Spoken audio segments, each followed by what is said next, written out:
मुख्यमंत्री डॉक्टर मोहन यादव ने उज्जैन में लोकसभा चुनाव कार्यालय का उद्घाटन किया है। साथ ही लोकसभा चुनावों में प्रचंड जीत की उम्मीद जताई है। मुख्यमंत्री डॉक्टर मोहन यादव ने उज्जैन लोकसभा चुनाव कार्यालय का उद्घाटन पूजा पाठ कर किया है। इस दौरान सांसद अनिल फिरोजिया, विधायक एवं प्रदेश सह कोषाध्यक्ष अनिल जैन कालूहेड़ा, तेज बहादुर सिंह चौहान, बहादुर सिंह बोरमुंडला, श्याम बंसल, सुरेश आर्य, पूर्व विधायक सुदर्शन गुप्ता, विनोद शर्मा उपस्थित थे।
लोकसभा चुनाव कार्यालय का उद्घाटन करने के मौके पर कार्यकर्ताओं को संबोधित करते हुए मुख्यमंत्री डॉक्टर मोहन यादव ने कहा कि देश में भारतीय जनता पार्टी ही एक ऐसा राजनीतिक दल है कि मुझ जैसे सामान्य कार्यकर्ता को भी मुख्यमंत्री के पद पर बैठाया है।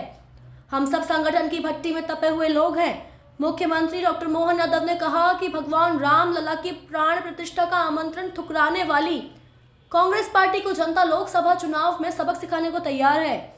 इस लोकसभा चुनाव में फिर से उज्जैन सहित पूरे प्रदेश में भाजपा का डंका बजने जा रहा है। 2024 के साथ 2028 में भी उज्जैन का डंका बजने वाला है, क्योंकि यहाँ 2028 में सिंहस्थ का जो महापर्व होगा वह ऐतिहासिक होगा। इस अवसर पर संसदीय बोर्ड के सदस्य डॉक्टर सत्यनारायण जटिया, वरिष्ठ नेता तनवीर अहमद, विधायक चिंतामणि मालवीय, कलावती यादव, जगदीश अग्रवाल, सचिन सक्सेना उपस्थित थे। कार्यक्रम का संचालन नगर महामंत्री संजय अग्रवाल ने किया। मेरे साथ सभी मिलकर बोलेंगे, भारत माता की, भारत माता की, नरेंद्र मोदी जिंदाबाद, यशस्वी प्रधानमंत्री नरेंद्र मोदी जिंदाबाद। और हमारा ये चुनाव तो खास करके कई मामलों में और ऐतिहासिक रहेगा।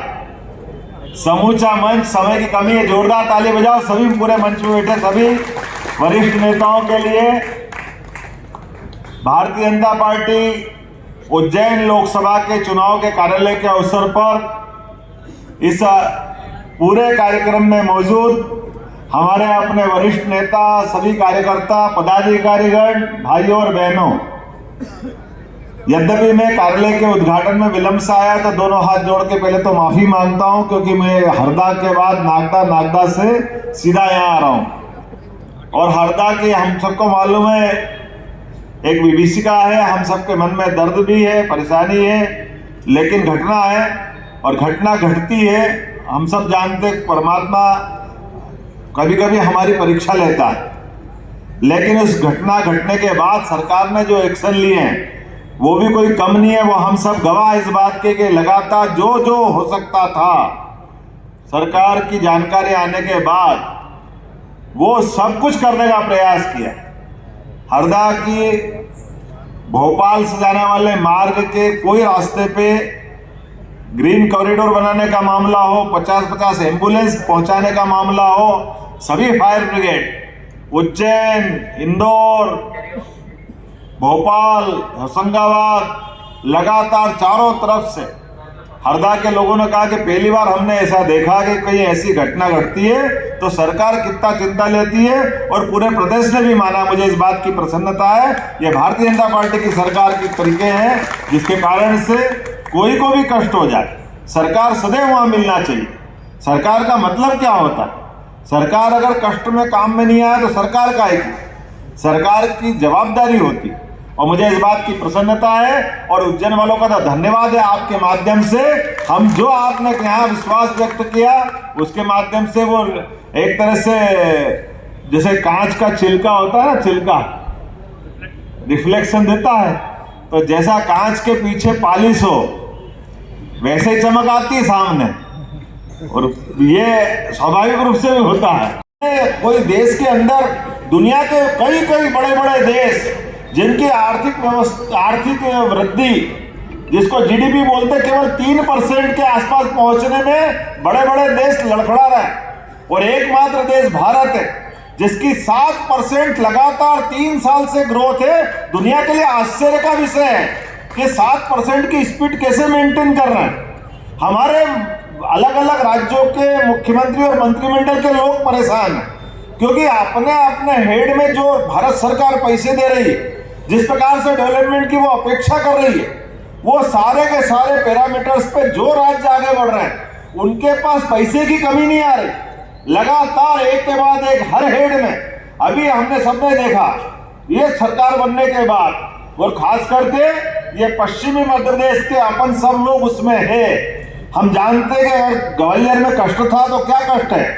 ग्वालियर में कष्ट था पीने का पानी का, सिंचाई का, लेकिन मुरैना, शिवपुरी, भिंड, ग्वालियर, गुना, राजगढ़, देवास, उज्जैन, इंदौर, आगर, ये 35,000 करोड़ की अभी तो नर्मदा से हम चकाचक में है। अब ये पार्वती, काली सिंध, चंबल, पीकेसी योजना के माध्यम से ये पूरा क्षेत्र चमन होने वाला। कोई अंदाज लगा सकता है इस बात का क्या हमारे अपने ग्रामीण क्षेत्र के अंदर पीने का पानी भी शुद्ध मिलेगा और साथ ही साथ खेती के लिए भी पानी पर्याप्त मिलेगा। क्योंकि ये लोग जो कहते थे, दादा तो उस बात के गवाह हैं जिनने कहा था कि नर्मदा का पानी नहीं आ सकता उज्जैन में। अपनी सारी दुनियादारी है, हम सब समझ सकते हैं। ऐसा कहने के लिए कि जिस आईने में पॉलिश हो जाए, कांच में पॉलिश हो जाए तो आईना बन जाता, और आईना किसी को दिखाओ तो उसको ही सूरत सुधर जाती है। ये परमात्मा की कृपा है। तो हम सब जानते हैं कि आज किसी के हाथ में कोई भी काम मिला हो, ये केवल भाजपा ही ऐसी पार्टी है क्योंकि कार्यालय के शुभारंभ का मौका है, और शुभारंभ के मौके पर हमारे कार्यकर्ताओं की ही बात होना चाहिए कि एक सामान्य कार्यकर्ता को उठा करके अपने प्रदेश की सबसे बड़ी जगह पहुंचाने का श्रेय किसी पार्टी में मिलता है, वो एकमात्र पार्टी भारतीय जनता पार्टी है जो हम कार्यकर्ताओं का मान बढ़ाती है, सम्मान बढ़ाती है। हम में से यहाँ बैठे हुए अधिकांश लोग जो पहली बार जुड़े होंगे, कोई भी कारण से जुड़े होंगे, लेकिन जुड़ने के बाद पार्टी उनका मान बढ़ाती है, सम्मान बढ़ाती है, उनके हाथ में इज्जत देती है, उनके माध्यम से लोगों का भला करने का मौका देती है। और मुझे इस बात की प्रसन्नता है कि हम सब वो भट्टी से निकले हुए लोग तपे तपाए जिनके माध्यम से ऐसे अच्छे काम करने के लिए पार्टी लगातार चिंता करती रहती है। यशस्वी प्रधानमंत्री ने जिस प्रकार से गुजरात का माहौल बदला, गुजरात मॉडल आज पूरे देश में नहीं दुनिया में सराहा जा रहा है। और गुजरात मॉडल में जो डेवलपमेंट की बात आई, वैसी की वैसे पूरे देश के अंदर भारत की स्थिति आज की स्थिति में क्या हुई है, हम चौथी अर्थव्यवस्था के नजदीक पहुंच गए। और अब ये 2024 की सरकार में हम एक बार, अब तो मान के चलो कि केवल घोषणा होना रहेगी, पूरे देश ने मान लिया है। कांग्रेस के लोग रोज छोड़ के जा रहे हैं अपनी पार्टी, और केवल कांग्रेस के नहीं, उस एनडीए के घटक के प्रत्येक अलग अलग प्रकार के लोगों ने एक तरह से अभियान बना लिया कि आप एकमात्र पार्टी वापस प्रचंड बहुमत से कोई आएगी तो भारतीय जनता पार्टी और उसके सहयोगी के साथ मिलकर के आएगी। और हम जीत हार की बात अपने लिए नहीं करते, हम इस देश की मिट्टी से जुड़े हुए लोग यशस्वी प्रधानमंत्री के नेतृत्व में, और ये प्रधानमंत्री के माध्यम से स्वामी विवेकानंद का वो सपना सार्थक होगा जो उनने 20वीं शताब्दी के प्रारंभ में कहा था कि आने वाले समय में 21वीं शताब्दी अगर कोई होगी किसी की, तो दुनिया का नेतृत्व करने वाला एकमात्र देश भारत होगा। और हम अपनी आंखों के सामने देखेंगे कि भारत ने जिस प्रकार से कदम बढ़ाए 2047 तक जीवन के सब क्षेत्रों में कौन सा क्षेत्र छूटेगा।